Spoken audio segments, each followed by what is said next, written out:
video's going. The computer's going. I think we're actually getting it together now.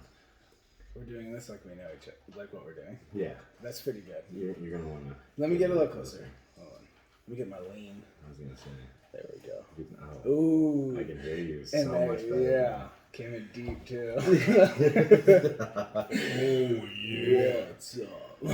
All right. Let's get this thing started, shall Let's we? roll it. Welcome to the Built for War podcast, everybody. I am your host, Austin Trotter, accompanied by my co-host, Musick. Musick. Yeah. I thought you were going to say my name. I was waiting for it. Give you the DJ introduction. Ooh. Mr. Mike Musick. Musica. That's Spanish version. That was if I was a Latino. How's your week? It's good, dude. It's long. It's so long. So long. We just got to work, and it's actually beautiful today. So that heat is starting to hit, you know what I mean? Yeah. You're not quite used to it. Like, even though each summer, each winter, you kind of adjust to it in a sense. And then when it starts beating down for, like, all you blue-collar gentlemen and women out there that actually work for a living, that sun can beat down on you really hard. Yeah. Yeah.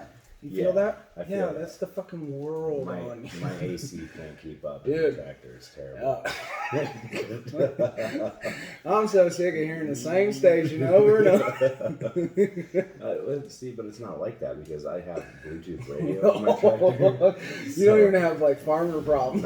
No, I don't. I have first world problems of my butt gets too sweaty on the seat. I need a pillow and like one of those ones that wrap around your neck on a plane and everything. Yeah, straight up. If I didn't have to turn the steering wheel, I'd get paid to just I get sit. that job though, because I've done that job and it's more mentally taxing. Yeah, and very mentally taxing. And yeah. but just doing the same thing and like not a lot's happening, but you have to stay alert for like long periods of time. Yeah, especially like when you only get a couple hours of sleep the night before, and then you're like, oh man, it's hard to. Can you get a DUI on a tractor? You can get a DUI on. I thought so. I like that. Yeah, you can get a DUI on a tractor. You can get a DUI on a bicycle. You can get a DUI on a snorkel lift. Have you ever seen that video of that dude? Oh, or the scissor lift. He's like, maybe I'll come down. Well, maybe I won't. He's got the button on the side. He's like, dude. He's like, darn it.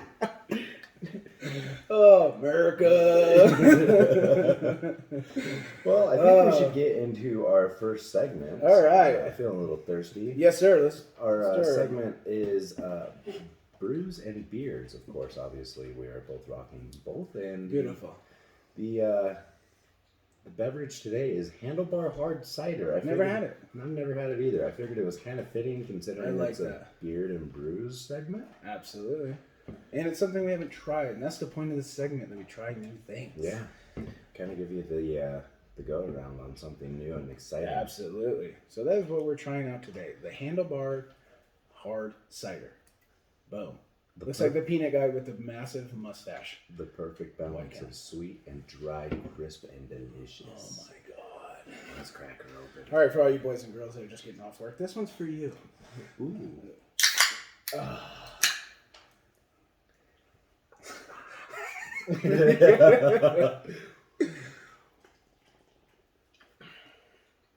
Ooh. Oh, that's good. That is good. Ooh, that's got like it's a cider, but almost like a wine in it. I was just about to say you can definitely get the dryness. The dryness, very much. Yeah.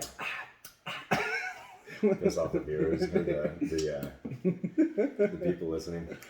Every time you're getting ready to talk. That's delicious. Oh, sorry for making the viewers thirsty right now. Yeah. God. Just kidding. That hurts my feelings.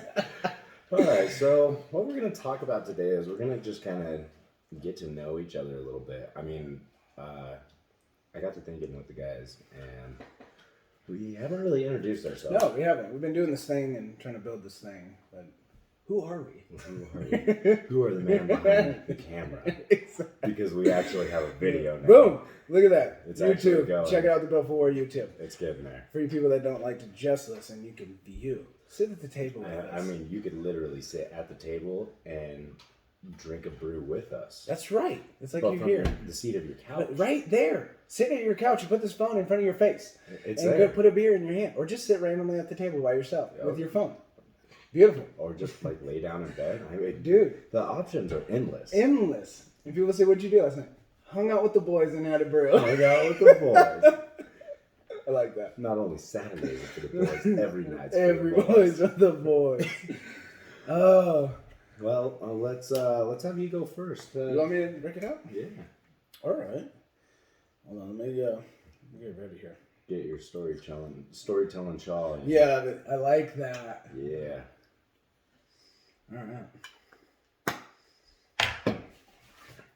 All right. I am Mike Musick, and I guess how would I start this? I guess just introducing, huh? Yeah. Meathead through and through. It's been about 7 years, actually consistent of like living the life. You know what I mean? Like you change your mindset, you dig deep and go, I gotta change some shit about me.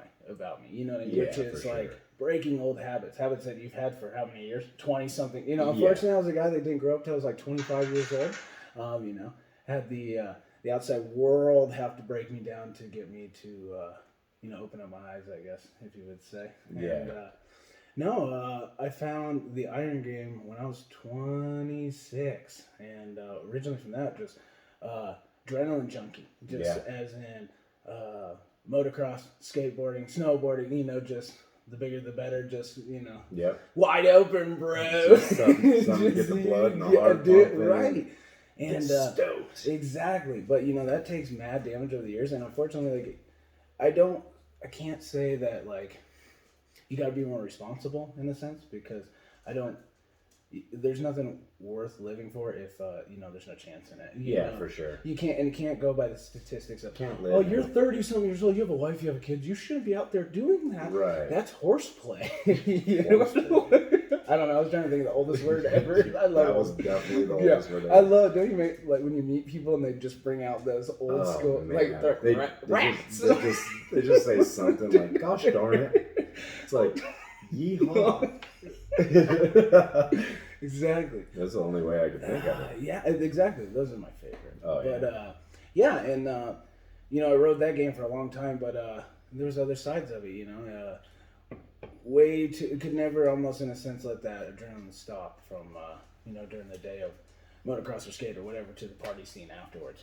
Young, dumb, crazy, but that's a whole nother life. But unfortunately, I got broken down and then had to come back and get my mind right to achieve what I wanted, I felt. And I remember it was completely out of the blue that I started. Like I had always, even when I was like 16 years old, I was like, I'm super short. For people that don't know me, I'm like 5'6", 215 pounds. On a good day. Yeah, on a good day. Weight is always in. Yeah, height on a good day, 5'6". I mean, you're going to be seeing me with those 1 inches, so I'll be like 5'7" when you... I mean, but, every inch matters. Exactly, like true and blue, like 5'6". And I was always like pretty stocky into football in high school, and all those things. And always, I was a bro, right? Loved weights, loved physiques, all that stuff, but had no discipline to actually do anything about it. You know what I mean? Yeah. On a consistent basis. The thing that I believe that, changes your life in a sense of like where it puts your mind in a discipline. Like I truly feel like hardcore fitness people that literally, because it's such a long journey and we're in such a day and age of just, it's right now. Everybody wants it right now. Right now. And Everybody I get that special pill. But that's what I love. The iron, it will humble your ass so quick. 45 pounds is going to be 45 pounds, whether it's a good day or a bad day. And that's the blue of it. I love is it don't matter where you come from. You could be rich, you could be poor, you could be whatever. That that 405 on that platform right there is 405 for you. It's 405 for me. It's for everybody. Like it's just weights are definitely rated E for everybody. Exactly. You could own all the money in the world and some dude straight out of prison be able to bench press twice as much. Exactly, bro. And there's no shit talking because it's like you either did it or you didn't. Yeah. And, I love that. But I remember I was skating, doing my thing, and I felt like I was going after something that I didn't have my full potential in. But I'm just one of those people that when I say I'm going to do something, I'm gonna put my 100% best into Yeah, it. You know what I mean? absolutely. And yeah, and I remember I busted up my knee super bad, and then so I stayed off the board, and I was sitting there, and I watched the very first Generation Iron. It had already been out. Yeah, Okay? And I watch these things, and I see the freaks like Jay Cutler, and then Kai Green, Phil Heath, and dude, and like, but not only that are these guys so big, but if you actually took a second to like get past their hugeness, because isn't it weird how like normally now when we see huge people, that's just so to the norm, to like we could never re-see what we saw, like seeing the first time somebody that massive, or someone picking up that kind of weight, that's norm to us now. But I'll never. It was like starstruck. Yeah, well, and it's crazy too. Like with what you're saying, like everybody who I follow on Instagram lifts really heavy shit. Exactly. So it's like just normal now. And then when people are like, "Wow, you're looking big," I'm like, "Yeah, right, dude. I don't feel big." I know that's the worst game too. We have like people have anorexia. We're like bigorexia, dude. No, actually, a really good movie. It came out, same guys that made Generation Iron. Did they? Yeah, they made a movie about bigorexia. Okay. It has like a bunch of different bodybuilders, strongmen. It's actually a really good movie. Very real. And the struggle is real. It's a very real thing. Dude, it is. Because like, real. I look at before and after pictures of like when I first started lifting to now. Yeah. And there's quite a substantial difference. But I still like, I look at myself in the mirror and I'm like, man, I want like bigger legs. Dude. I want bigger arms. It's like, why do I want this? Like, I'm already decent sized as it is. If your original self could see a picture or meet your now, they would be like, very like pleased and pleased. Yeah, you know what I mean? Where like and like I remember I said the same thing to my girl. I was like, I don't want to get super crazy big. I was like, but I just want to look like I'm in shit. You know what I mean? Yeah. And but it never quits because, like you said, you can. But that's the art that brings out. And I feel if you don't have that, okay, so people may look at us and say it's dysfunction, but whatever. I'm cool with it. It's only because you can't lift, dog. But like in the sense of like if you do something and you get pleased very easily, then you get bored. It's not exciting, and you're never going to go to those extremes. What it takes to reach that top. Well, and the biggest thing is like being pleased with the what is that I'm trying to say? Like with the process. Yes. Yeah. If you don't like the journey, if you're just trying to get to the thing, you will never make it. You're gonna hate it. Yeah. This is not the like tortoise and the hare. We're the tortoise. Oh yeah. Dude, slow. Like and it's gains. Like okay, you're gonna get your newbie gains, which that should get you to bite that bug. Yeah. And get you in the gym. And then when you see the progression, it's like, oh shit, I can do this. I can actually do something. Like, hold on. I'm actually going to the gym, working out every night for 2 hours, and it's actually doing something. Oh my gosh. Isn't that amazing? And then, and if you're not continuing the progression of like, then you move into your diet because, dude, you will find out that plateaus will always happen. And all of a sudden, like, I felt great last week and this, and this. Well, your body's very adaptable. It adapts to everything, even as your workouts, Right. It will literally know for you guys that are keeping up the same routines all the time. If you're hitting plateaus, you can keep the same routine, even mix it up. Like do shoulders at the very. Everyone loves shoulder presses right when you start because you feel fresh, or bench press or whatever. Yep. Try it out. Going the opposite. Like blow the shit out of your triceps and then do some high volume upper chest or whatever, and then go bench. Right. Good luck. Right. Good luck. You're gonna feel like you're well, then you're working different. Exactly, but then that's the little things that people don't pay attention. That those are like the little fibers. You're building the whole group of everything. Yeah.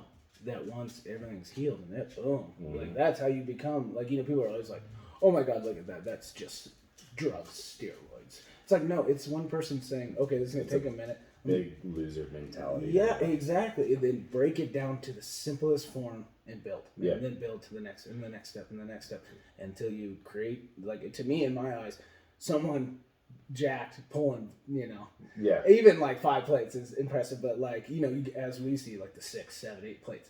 Just raw motion, dirty. Yeah, like that is the illest thing ever. Man, it is so cool. It's especially when people hit like their PR that they've been working their ass off for. My girl just said that. She said, my number one fan, my jelly. She comes out to the contest when we were at the Shamrock Showdown. Thank you, Shamrock Showdown, and they had the max log there, and everyone's going for PRs on everything, right? And she said her favorite part of that is She doesn't even lift. Like, she's starting to, but like, as an observer, like a third party looking in, she's like, when people hit their PRs and their reaction after, she's like, that is my favorite part. Yeah. She's like, because it's pure. Yeah. It's no bullshit. It's pure. It is straight from the heart emotion. Dude, it's putting it on your shoulder and be like, bitches, this is what I got. Like, that was sick. I don't care if you like it. Yeah. Like, I don't care if it looked absolutely terrible. I'm still happy that I made it happen. Exactly. And that realness. So, and this is that game, and that's what I fell in love with. But to do that and to continuously progress, you must start thinking different. Right. And it's breaking the biggest habits, things that you've done for 15, 20 years. Why? Because they said so. But you never took 2 minutes to look into it yourself to see if it actually worked for you. Because these are just, diets, all these workout plans, everything. These are just a good basis to start off of. But you got to do the work yourself and find out what works for you. Yeah. Elimination, Yep. And you're going to go up. And sometimes it seems like it works really great. But, you know what? I can only hit that for like a few weeks. Seems like if I really murder that, it does really great. I get strength out of it. Too much, it tears. And you know what I'm saying? Yep. So, but yeah, I fell in love with this game, and that's what literally transformed me.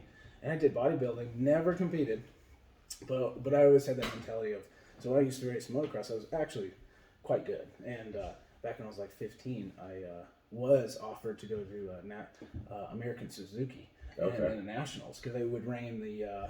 for people around Colorado, it would be SRAC and RMXA. RMXA. Yeah, I was an RMXA guy. Mm-hmm. And so we rode those tracks, and then if you go out to like Erie, they always had the regionals race. Yeah, IDI. Yeah. Sickest track. Like. I built the, what was that? The practice track and the main track? straight rhythm. Oh, really? Yeah. Me and old Brad Schratt, the dirt farmers, Sick. We went out there and we just sit in the skiddy and the loader and freaking dozer all day. That was my favorite track. Yeah, that was my favorite. That would be such an ill job. Oh, it was pretty cool. Dude. Ripping that. And then, dude, that track that brings me back to such memories. Dude, it's right down the street. I know. Basically. I want to get a bike again, and because I have a street bike, so that keeps my itch. Like, I'm sorry, I'm a guy that until I'm 90, until I can't. I was born on a bike, and I will always ride a bike, always. Yeah. Now a dirt bike, again, I really truly feel like now I can handle it. Because originally it was one of those, like, you get on it, it's like riding a bike. You put around for a little bit, but then like it's you get like the feeling and the break in, and then after that you're set. And as a natural adrenaline junkie, it just boom fires. Oh yeah, dude. But there's a lot of risk in it, and you understand that and you accept it. But at this stage in my life, I don't see it to go crazy, but to go rip around, absolutely. Yeah, take out the bikes, go rip around, hit some 60-foot doubles, dude. Take the bikes up into the mountains, do some trail riding and stuff. I miss those days. Dude, those are the days. Well, it looks like I'm buying a dirt bike. I've been shopping, dude, but I got a family now, so I got to get my bike, which I'm just gonna get me like a 06 450. Yeah. Which is my favorite bike because the maintenance on those is not shit. I mean, if I could get me a brand new fuel injected like Cowie or something, absolutely, but I ain't dropping 7-9 grand on that bike. I'm good. Yeah, and that and like a 4-wheeler for kids. You know what I mean? And then something like that. But oh, dude. That would be a blast. Oh, yeah. Sick. So, how old are you? I'm 33 now. You said you've been doing this for the last 7 years. Yeah. So, and then doing bodybuilding. Thank you. Yeah, I got you. Yeah. We squirrel sometimes around here. So. Guaranteed to run off. So, I apologize when you guys are listening. It's like, okay, that was cool. Get back to the fucking story. Yeah. We're trying to listen to you guys talk, and all you're doing is just blabbering about stupid shit. Yeah. Hey, welcome to us. Yeah, that's a segment. Every training session. But I did the bodybuilding, and what I was originally saying was that my dad, I did the thing where you get a bike, you practice for literally a month, and I need to race. Yeah, I'm ready to race. My dad, that shit ain't cheap, and he dumped money into it. I think I did 4 races. And then you get in a race, just like a competition. Yeah, you're different. It's not all relaxed, and if you make a mistake, you got dudes everywhere. You got to step up. And I was doing. No, I thought I was gonna sneeze. Oh, it was building in my sinuses. That's why I was like. And did terrible. So he actually did the best thing, which at the time. made me so mad. He pulled me out of racing and was like, "You will not race again." And I was like, "What?" And you put me in training. But Dad, I gotta be a bro. Dude, exactly. I gotta have I told numbers. my friends and my girl that I raced. So anyway, he made me practice, and like, you know, and he actually started making me like diet, running, and like this is at the age of like 11. Right. And then I did that all the way, and then I stayed away and did not race for like almost 2 years. Then I put me back in, and then it was just one of those like, you're ready, you're mentally. It was like, I did a few races, did great. I had to start in like the freaking, that was back in like super minis and stuff like that. But it got me straight up to the A class, so it advanced very quick. Right. So I had that same mentality toward lifting, was like, I'm not going to jump into this quick with like competitions. I want to make a presence when I step on a stage. Yeah, and that's exactly what you did too, because from the time that we met you to the time that we competed last year before the coronavirus, February of 2020, yes, you were there. Like, yep. You were on your game. You were the only one out of the entire team that podium, yeah.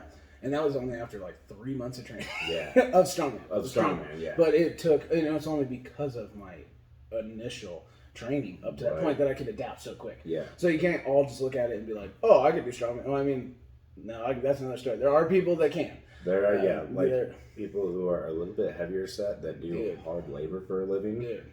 Those guys are meant for strong. Well, anybody that does like construction, farm work like that, you're picking up awkward things. You're walking, like, it was perfect. It's all functional exercises. It's functional training, heavy functional. Yeah. That is to a T strong. Oh, yeah. And so, yeah, I adapted very quick. But, yeah, never stepped on a stage. But I was at that point of getting ready to. Like, I was, look at my best. This is like literally like 6 years of training in the making. And I got to that point where people were asking if I like competed. I was like, no, never. You know, the people were like, oh, I've been doing this for 3 months. I just did a show and I got like 18th place. Yeah. And it's like, you just wasted your money in your time. Like, oh, cool. Did you just do that to say that you did a show? Right. If I go in, I want to at least, you know, of course, you always go in to win. If you're going in and not thinking you're going to win, you're wasting your time. You're not mentally ready. You already lost. Yeah, and you're not mentally ready for it. So step back. Get into your training until that confidence comes through your brain. Yeah, absolutely. Some people feel like if they force it and then other people tell them like they're doing good by winning trophies, then they think they're ready. But I truly feel like to really hit that potential, when you know you're ready, you know you're ready. Oh, yeah. Then shit hits the fan. Oh, yeah. So I was at that point, and then all of a sudden, like, it was seriously, dude, my strongman story was like godsend. I'm sitting here doing my thing, 6 years, like getting ready to like be at the top of what I've been training for 6 years to step on the stage. And all of a sudden, I just got, and I watched Jerry Cutler, you know, straight bodybuilding, always huge into the mass monsters. Yep. And it got me onto strongman. I started watching like Thor or something. Yeah. And, you know, kind of looked like an off-season bodybuilder and so forth. And started watching that, and literally for like a month, I just all of a sudden was like kept watching it. Like, I'd scroll into my YouTube feed, it'd be like Jerry Cutler, Ron Coleman, Dorian Yates, and then they'd be like, the Drew Ness or something. And I'd skip past those, and we ended up hitting like the strongman. And I was like, and at this point, I'm a very heavy volume lifter, time under tension, you know, hypertrophy, like just slow, intense, you know, mid to heavy weight, but nothing like, I could care less how much my deadlift was. Right. And at the time, for 5 years, never deadlifted. Never, because it was insane. Right, because because I wanted a smaller waist, which I believe it doesn't build your waist, in a sense. But I was like, you know, I wanted the small waist, big shoulders. You wanted the upside down training. Exactly, and so it was cables, machines. You know what I mean? Not a lot of functional training. I wanted everything locked in place, one muscle group working at a time. And then all of a sudden, so we're at this point watching strongman, and I was like, I think I want to do some strongman. So I had been deadlifting, started like, I'm actually going to grab weights, a barbell off a rack and try to shoulder press it. I swear to you to this day. Now, mind you, I could sit there, now I got shoulder problems we could go into forever. But over time, I've slowly gotten the range of motion to be able to shoulder press. I could not shoulder press, nor bench press, nor squat because of my range of motion in my left arm. Yeah. Would not put behind my arm or behind my head to open up my shoulder because my labrum is completely torn off. And that's an R surgery, and that takes forever. But the doctor told me, he's like, you build your back, and it will help take the tension off of it, and then ligaments, you know what I mean? So I just was a back freak. Yeah. And then, so when I started deadlifting and stuff like that, it was helping. It was like right there. Right there. Like, yeah. And so I remember I worked on it, and I'll never forget the day. I remember going to my wife and saying something. I was like, babe, I just got straight humbled. My first, like, smack in the face. Like, I felt good, went in there, didn't have quite the respect in the mind that it takes to lift heavy weight. Yeah. Put 315 on. Dude, it felt like it broke my back. Just like straight up folded. Dude, folded me. Oh. And then so I remember I went back to the drawing board, like trained some other different muscle groups, did like 225 for like more sets, and like 250, and then I went back and got it for like 6. So that's when I met you guys. The most I could do was 315 for 6. What are you doing now? The last time I did lifted was 495 for 4. So I'm not the greatest. That's probably my weakest game right now. That's also how your body's built. Yeah. So, I mean, I do have short leverage, so I've actually had to, like, play with my stance so much. And I finally, mind you, like, this is the game. So, I met you guys with 315. Yeah.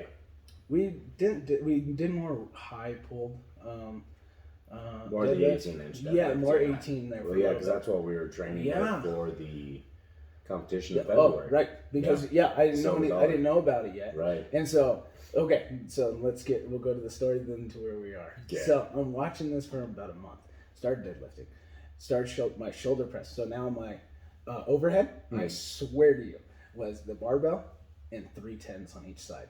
So how much is it? 10, 20, 30, 40, 50, 60, 90, 150 pounds. 100. Right? No. No, not even. 105. 105, yeah, because there's 60 pounds in weights and a 45 pound. 105. I was trying to help myself out. You were too. You were like, yeah, I was 150. It was 150. No, well, no, that was literally my point. It was like it was so pathetic. Yeah. And like because you doing shoulder presses on a Smith machine seated, which I did for a long time. Yeah, I could put 185 on there and rip out some crap. Oh, yeah. You know what I mean? When you feel real dirty, you put 225 on there for like a 2. Yep. But no, and then you pick that thing off the rack and your stabilizers hold that. Oh, it's a whole nother game. It is, yeah. And I actually was just looking at it, and the funny thing, so when I met you guys, 110 overhead, and then deadlift, 315, and squat. Literally, like 2 months before that, I almost like broke my back doing 225 on a squat. Because I was actually trying to go heavy, because I got strong man. I was like, let's go heavy. Well, I didn't really squat. I did leg press. I was super dirty on leg press and stuff, and like hack squat machines, but not stabilizers squatting. Well, and that's that bodybuilding mentality. Dude. Like, I didn't want to injure I just want to grow the muscle. I want to be like a cartoon. Yeah. Like, you know what I mean? And and then doing all this new stuff, and literally, so I hadn't squatted. And then I met you guys. And it was like, I just want to do strongman. Well, I looked around. Nobody really does. Strongman wasn't a big thing. Like, there's not really... well, at least there's not a platform. Right. Like what we're doing right now. This is for people that want to know what strongman is. Boom. Right here.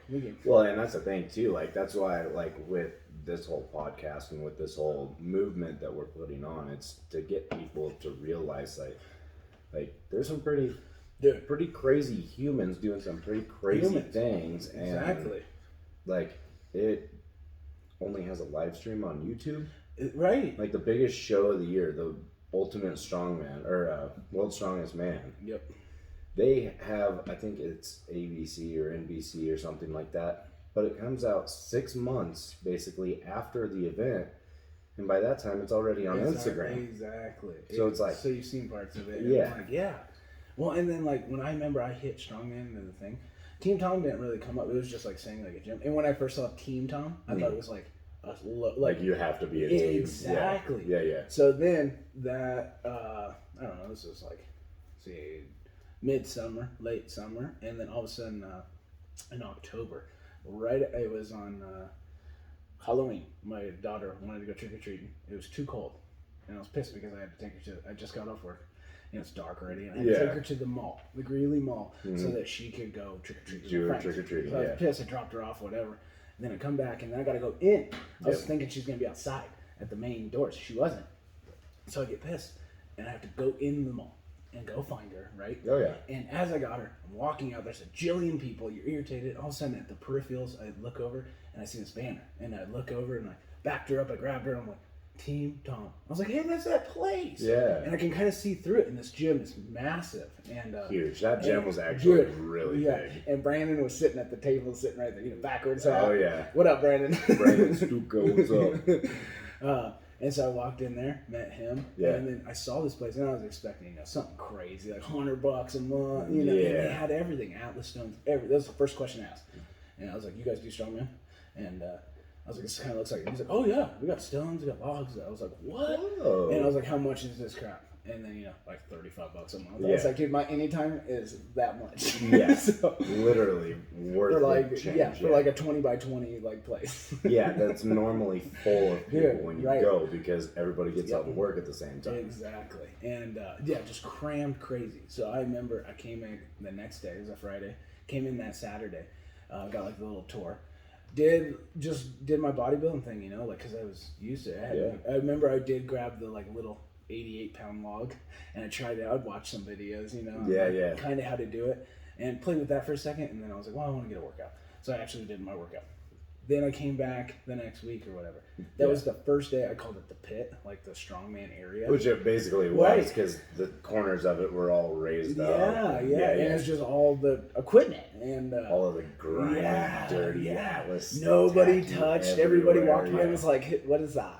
Everybody's like, "Well, that'd be really cool to do." Yeah. I'm not going to. No, everyone's like, "No," because I don't want to look like an idiot. Yeah.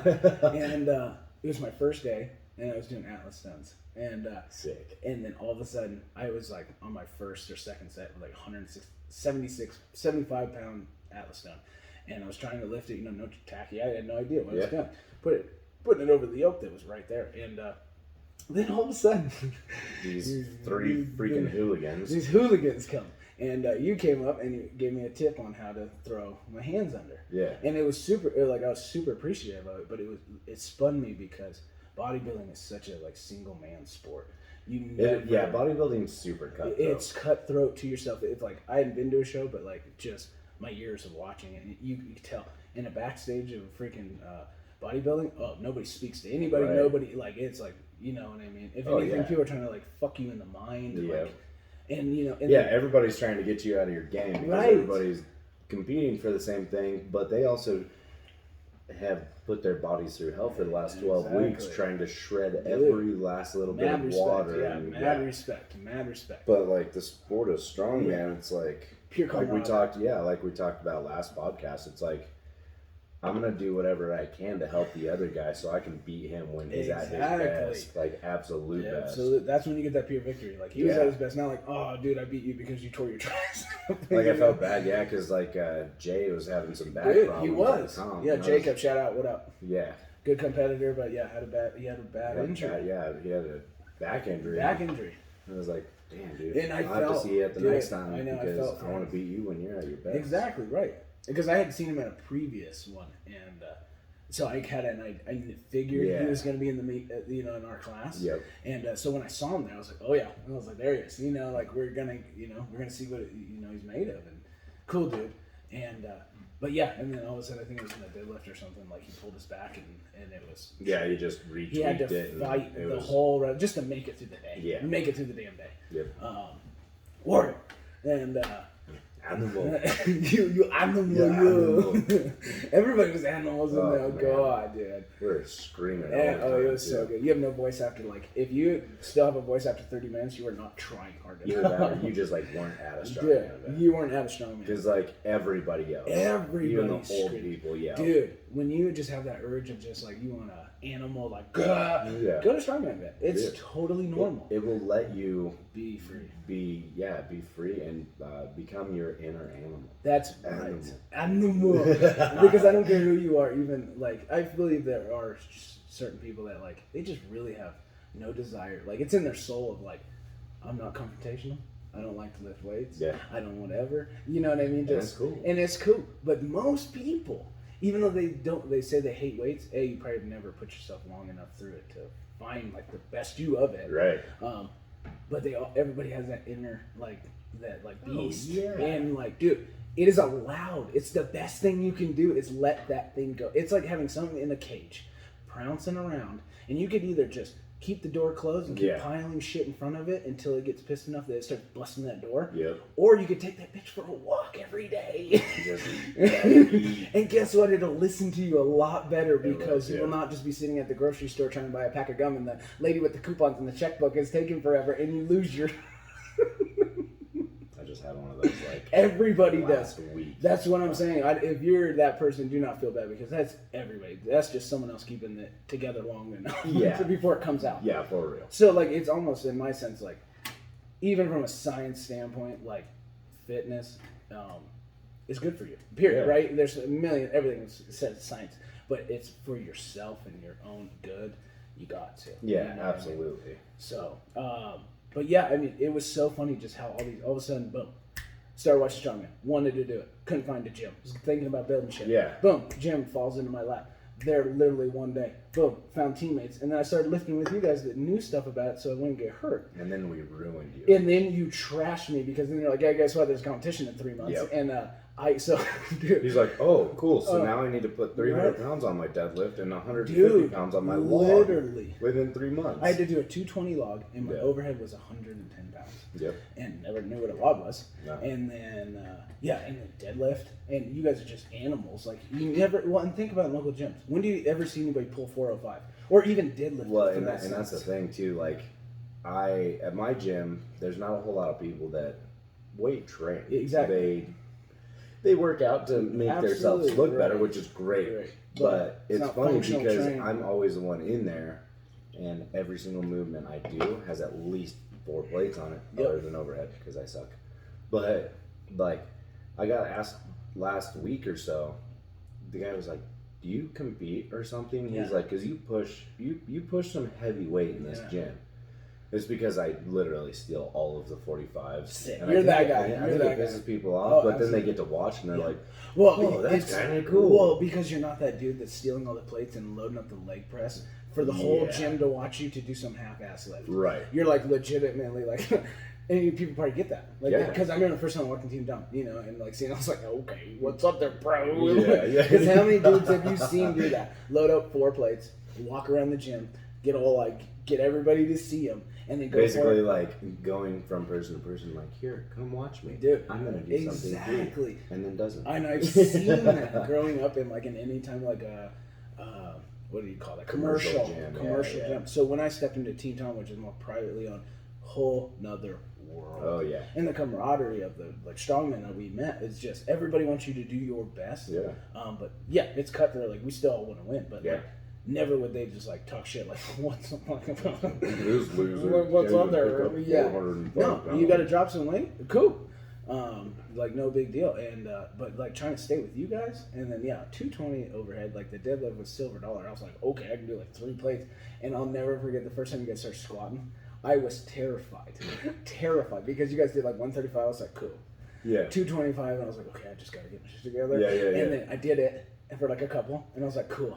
And then you guys threw 3 plates on. I figured like a jump. And then I literally remember that day. I literally started my hands started shaking. And then because I never put 315 on my back. Yeah. And then I remember I picked it up, took 1 step back, and tweaked my back. Yep. And I was like, oh, this is where my life ends. And you guys, I went for it anyway. You guys caught me. I think I got like a half a rep. And then I walked away from it, and then the deadlift, I was just trying to stay up, like, as much as I could, which means shit form. Yep. Just kind of like, you know what I mean? Yeah, your form was terrible. Garbage. And that right there shows the guys, if you're out there lifting and you're lifting with someone more experienced with you, take the knowledge from them. Don't just try to hang with them. Also, like, watch what they're doing. Study their movement, their positioning. And if you have questions, strongman will tell you what they're doing. Every person who lifts heavy-ass weight in the gym would absolutely love to answer your questions. Dude, they were waiting for you to answer. They are literally, everybody is waiting. Everybody's to tell their story. Please. Everybody wants to tell their story. Please ask me about my deadlift, please. Oh, you mean I get to talk about myself for a little bit? Ah, yes. Come over here, sir. Sit down. Story time, everyone. Sit down. Break out the hot chocolate. It's about to get complicated. Big, like, red robe and fireplace in a book. I like that. Yeah. The fucking bear grizzly bear robe. I didn't have the mentalness to, like, back it down and learn. I just kept trying to rip and grip. But I was now signed up for a competition in a couple months, and I had to get stronger. And you had no idea. No idea. So now it's been over a year, because that February of 2021 would have been 1 year. Yep. So we're just a little over a year, and so I've gone up. Of course, my strength went up. You know what I mean? Because I knew the discipline of eating. Yeah, because you were recovery. Were you in the middleweight class, or were you in No, the lightweight class? I did the novice first one. Team Tom was the novice. That's right. They only had a lightweight. They only had, yeah. But it was like... No, it wasn't a pure open. There wasn't even weight classes. Really? Remember? Because the dude that won, remember, he was like 6'4" and like 200 and something pounds. Yep. Yeah, so it was just a good experience. Yeah, like, you know, jumped into it. And then from that, I went to middleweight. Open. Yeah. And... Side note, if you are going to start doing strongman, do a novice competition or two, and then go to open Get a class. feel for it, because those open classes are animals. Yeah, but like what I'm trying to say is like, don't just like stay in the novice class until you win. Like that's garbage, dude. Like, and you'll meet those. Like be ready, because you will see people that don't truly take it. You know, just like anybody, and they will say that, like, bro, sandbag it. Stay in the novice and dominate. Like, why so I can get a $500 trophy and never like really progress? Yeah, granted, if you win the novice class, you get a spot at nationals. But at the same time, you're gonna be that guy that goes to nationals and never having competed in an open class. Exactly, and you like, won't, dude. That's ridiculous. Yes, like it's actually kind of like disrespectful at the same time. That's exactly because it discounts everybody's hard work that they did to get in the open class to be able to qualify for nationals. Absolutely. That's literally what I was going with this. Is that point is the respect factor of like, you're not respecting what these men and women do and sacrifice on a day-to-day basis to get these. But you think like, oh, it's just steroids and I'll go pull that in a couple months. I've heard that from people that they're like, give me 3 months and I'll be as big as you and I'll pull as much as you. And if I had $1 for every time I heard somebody go, steroids. Yeah. Really? It's like because there is no magical drug, or else everybody would be taking everybody in the world would be taking it. Yeah, no, the only thing that works is hard ass work. And the fact is that we're all like, right now, we're giving you cheat codes. We're telling you all these things. Strongman, all they do is tell you everything, where everybody else keeps it hidden in their plan book. And they don't tell you. Giving it to you black and white what you need to do, and you still will not be. You know what I mean? Because that comes down to you and your discipline. And that's my biggest thing. I will tell you exactly how to do everything so I can give you the most advantage. Yes. But you will never beat me because I know you won't do the work. Exactly. Because it is hard ass work. Dude, it's truly, it's like, strongman's like working with like a grinder. You have to respect it, but that will F you up in literally point of a second. Quick. And every time you don't respect it, that's how quick you get hurt. And so it takes a lot of mental focus, a lot of a team, you know, like I'm very grateful to have the boys for like their knowledge and then just the different camaraderie of all the different stages of our lifting. Like I have, insight on things that you guys don't. You guys have insights that I don't have. Well, and that's the nice thing about us being all teammates is we grow like together and faster. Dude, if we're going to put out a video, and it's going to be from when we first started, which we need to upgrade our Built for War picture because I look like a child, and we all just look so much beefier now. Yeah, well, like you look like a child compared to everybody. Because you are the smallest guy. I am, dude. I know, and that's what I felt like. I was just like, let's animals. Look at me. Look what I can do. Yeah, but I actually, but that literally dedicating it can happen because I went up and got like hurt almost because I just like was thrashing my body, and then I had to step back and check out my technique, and now from 1 year, 105 overhead press. What was it? 110. I think 105. 105 overhead, literally for like 6 reps. So max maybe 115. If you're lucky. If I'm lucky, to now a year over at 300. Yeah. And then deadlift is, your deadlift's gone up like what? 100 315 to like 5 basically. Yeah. So I haven't maxed it since I've reworked it. So, but I'm waiting. I'm liking, like I have this new training style because, like I said, I've gone up, I've gotten kicked, and I've had to come back down and readjust and find those little tweaks and like those 2% that make a lift. You know, because you're dealing with weight that is how many times your body weight. Exactly. You know, not like Yeah. 10 pounds. It's like, that's not even a quarter of your body weight. Right. Things that would literally crush you and break you. Yeah. You have to treat it with respect, and you have to go at it. And it's a grinder. It's a grinder. It is, Always. always. And I now, love it. I do. I love it. And you build every day and you grow. And yeah, that's what we're sharing with everyone. And that's the whole reason why Yes. this just like clicked in my head. I was like, people listen to things. They do. They like to watch people do things. They do. And I know because now I could never walk into a commercial gym. Well, I do sometimes, but it drives me banana sandwiches because everybody's cutthroat for themselves. Everybody's puffing up, and that's another part of it. Like somebody that air lats, it's like, do you know how difficult it is to walk like to have lats big enough to walk like that? Yeah. And you're just sitting there air latting, trying to be a badass. Yeah. It's like once you show some respect for the dudes that actually walk like that, That actually have dirty, no grind. choice. Yes. Yeah. Because their lats are so big to where they're like, dude, they can't even. Yeah, it's like that is. Like can't even grab their hips because their lats are literally so big. So big, and you're trying to disrespect that shit. Yeah. So Look at me, I'm 135 pounds. yeah, Huge. yeah. So no, dude, and that's where our journey is right now. Yeah. Treating it, trying to do it. Now we've made it through a few through a few amateur shows. Learning as I go. You got to do every one. Oh yeah. You're gonna look back and say,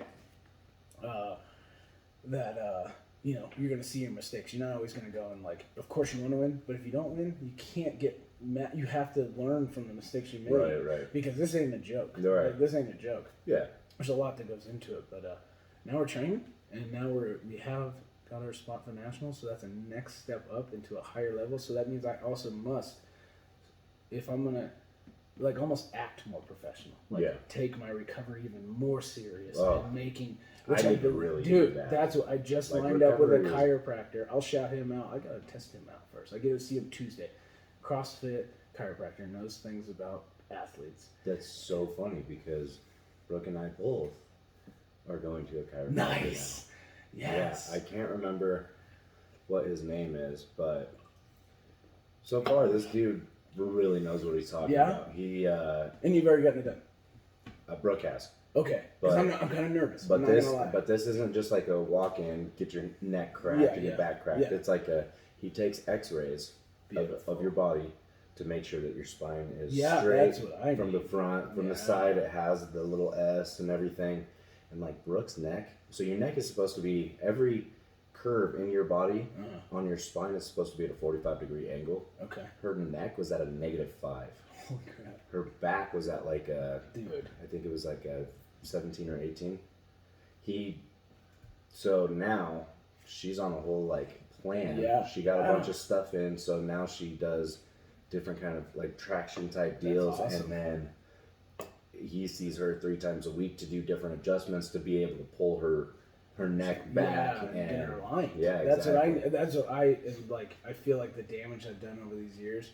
That's where I'm at right now. I mean, it's strongman. Dude. We do use our back. Dude, we use the shit out of You're our right. back. And as much as we are so like intense with proper form, sometimes like you're gonna be like with Atlas stones. You have to break your back. You got to break it back. Like and, you have to have a rounded back. Exactly. You have to. And if you do it with the dude, you're not gonna make it. You won't be able to pull nothing off of the ground.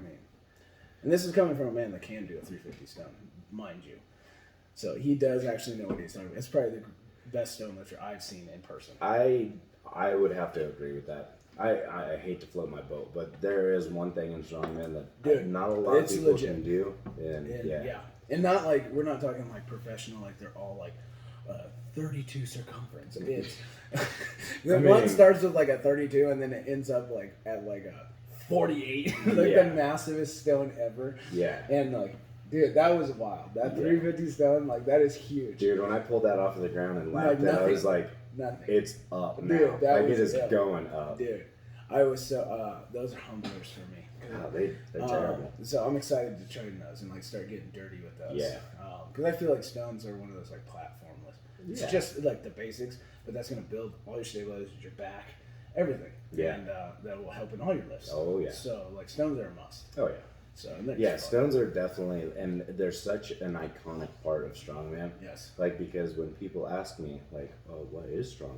Yeah. It's like, Okay, well, like we pull trucks and we do Atlas stones. Oh, the big round ones that you pick up? Yep, those ones. Like it clicks with somebody just right. They all know the stones. Yeah. Because everybody asks, they're like, "Oh, so you're a powerlifter?" No, not a strong man. Yeah. And they're like, "Oh," I'm like, "Yeah, old school, world's strongest man." You know, you see on TV for him, they're like, "Oh, like Atlas stones." Yeah, everybody knows the big. Yeah, they go balls. up and down, like the things go down, and I was like, "Yep." But nothing else do they understand. No. Like, what's a log? What's this? You know. Yeah, I don't even know what a log is. So I've been doing this for a year and a half. A year and a half now. Yeah, let's talk about you. Let's talk about the time. Of course, we got 10 minutes, I guess. How long have we been on there? 50 minutes so far. Have we really? Yeah. Wow. See what happens when you give Mike a mic? Dude, give me a mic. He's going to talk about himself all day. Dude, yeah. Give me a mirror and a mic, you know? He'll be producing some crazy content. No. Well, yeah, I guess, where should I start? I guess I should say former redneck. I was 165 pounds at 6 foot tall all throughout high school. I was a freaking beanstalk. Little guy. And, yeah, super tiny. Got made fun of, got bullied for it all the time. It was pretty cool. But, yeah, after I got out of high school, went to the oil field, not college, because I didn't want to pay bills. Dude, I wanted to make same bills. way. And that crashed in 2014. Yeah. Or sorry, 2015, and that was terrible. Yeah, your life was upside down. Yeah. After that, just got into construction, and then I got really fat. Oil field. Yeah. Oh, man. Yeah. I was 235 pounds at like a 30% body fat. Yeah.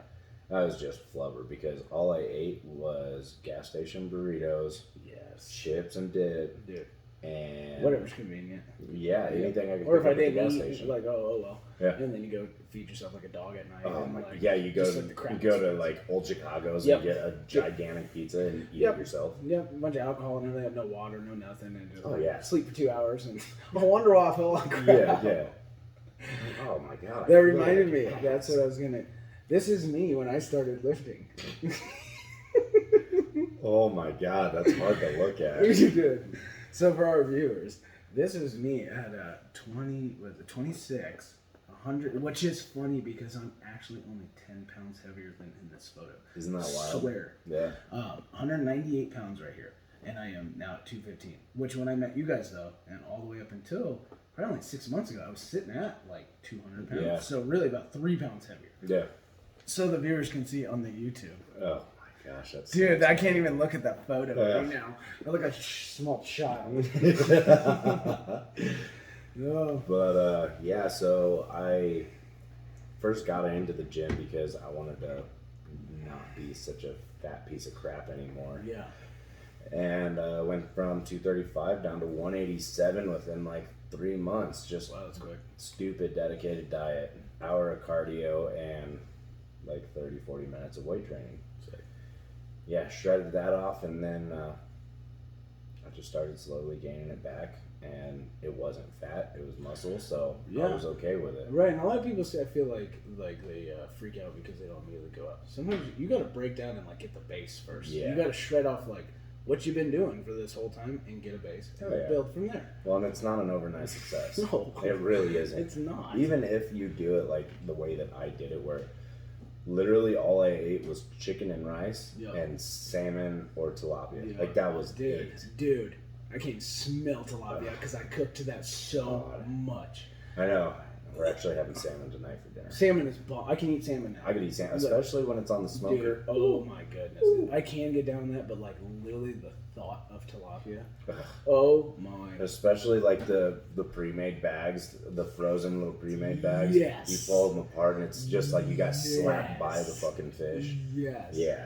That's exactly the blue bag or whatever. It makes my freaking nose curdle. Exactly.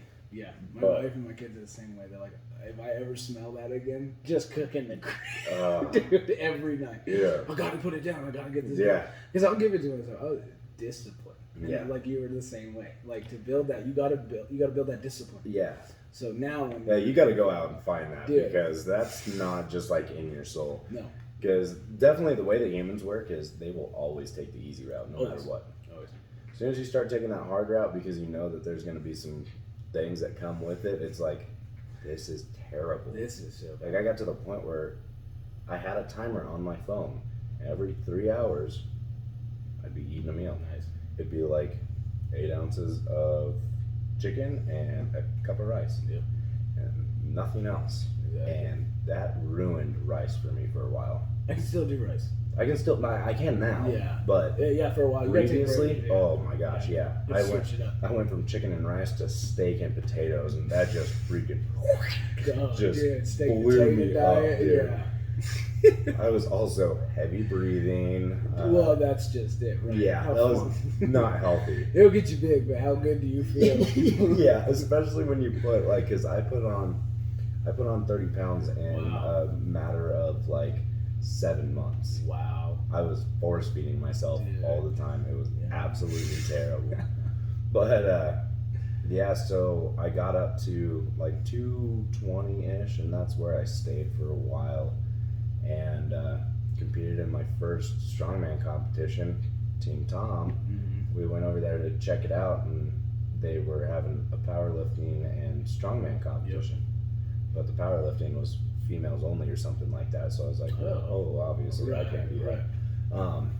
So I was like, I'll check out this strongman thing. Like, it'd be cool to train for something like that. Like, it's always different. And I came in second on my very first strongman Wow, look at competition. you. Yeah. He's a natural. Well, and the thing was, I tied for first, Wow. but the kid that beat me had like, I think it was like 5 more pounds on some event, so he won. It's okay. Even though like I had more first place wins than he did. Really? I don't know how it all worked out, but yeah. So after that, it was just yeah. After that, it was funny because after that, I immediately it was like, oh, second in novice, huh? I can go to the open class and tear it up. Swolosaurus 2019. I will never forget that.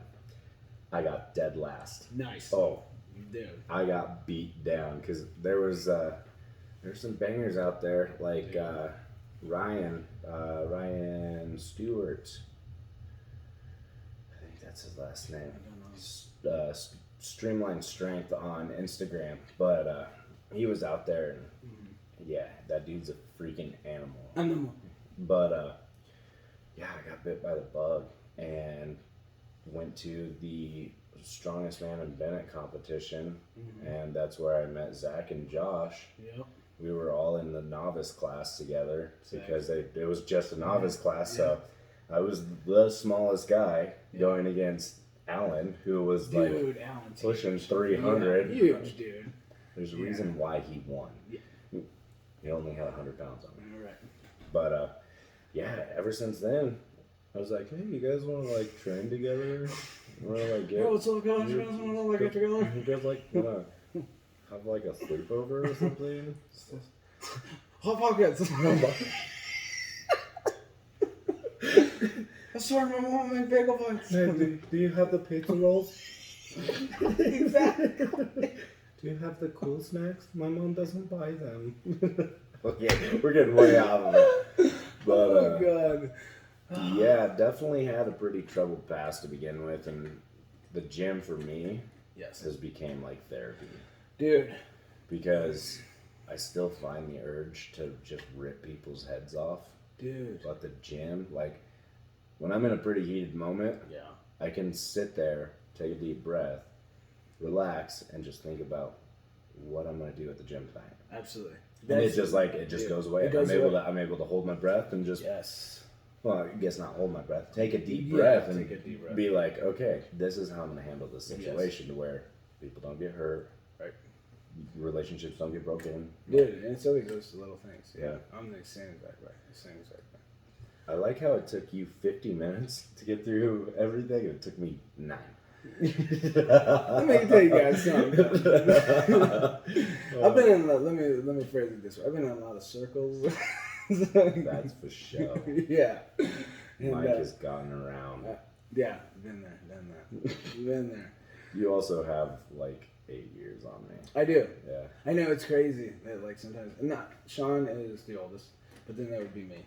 Yeah. And but that's what's awesome about our team is that we got so many different walks of life It's and so many different years. Yeah. Like so everybody's got different years on everybody. Oh yeah. It's not like just a group of like 40-year-old dudes and like nobody will or see like another young side. kids or Yeah, some or a shit bunch like of that. young Yeah, kids. Like you can see other people's perspective and. Like our team is so diverse with everything because like Sean mechanic, Josh carpenter. Like Josh, now he's a respiratory therapist. Yeah. No, that boy's smart. He's smart. He is very smart. Yeah, he is very smart. And then you got me and you, Mike over here, the blue collar, hardworking Americans. America. And then we got a cop. And then we got, excuse me, officer. Arresting people for no reason. Right. And looks great in his schmeedy office. As this one right here in the as his wife's a cop. My fiance is a cop. Don't you love that? It's the best. Yin and yang. Yeah. It's always the black and the white It together. really is. That's the same with my wife. Yeah, because I got in trouble there for a while, and then I started dating a girl who wanted to be a cop, and she became a cop, and everybody's like, "Oh, she does what for work?" Yeah. She's like, "Does that bother?" Like, people always ask me, like, "Was that a culture shock?" I was like, "Yeah, it was pretty different to be able to walk into a police department." Not in handcuffs. Absolutely. And like be invited to like talk at things and everything. It's like, yeah, this is really uncomfortable. You're right, dude. I feel you. Like it's yes. Yeah, it's just. I know, well, and that's what's sad is like, and that's right there. That's proof that it does not matter. Those are just labels. Yeah. You know, but people try to put that standard on you. Oh yeah. Hardcore, and that's what black and whiteness of strength and sports is that it don't matter what your background, because me and you are very similar backgrounds, same exact thing. My wife is the exact opposite. Like if you were gonna put it in world terms, like another class. Like you're the what you doing over your boys? The seats taken. You're not talking like that. You're not just like that. You're just a boy. You're just a boy. But for real, and then but then they see and growing day by Showing day. People what's up. That's it. Doesn't matter what happened. Literally does not matter how many times you've been knocked down. Get yourself back up. That's old school Rocky. That's everybody. But dude, that's one of the oldest school lines in the world, and guess what? It's 2021, and that's still the truest statement in the world. Oh yeah. Been around since George Washington.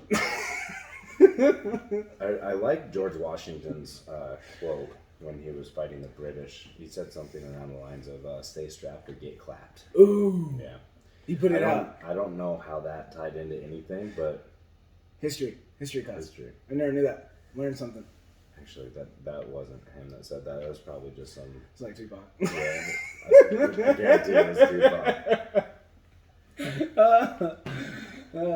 Well, we're at an hour and 3. Should we wrap it up? Yeah. Okay. All right. Like always, go ahead and check out the website at www.builtforwarstrength.com. There you can buy all of your merch. You can support the podcast there.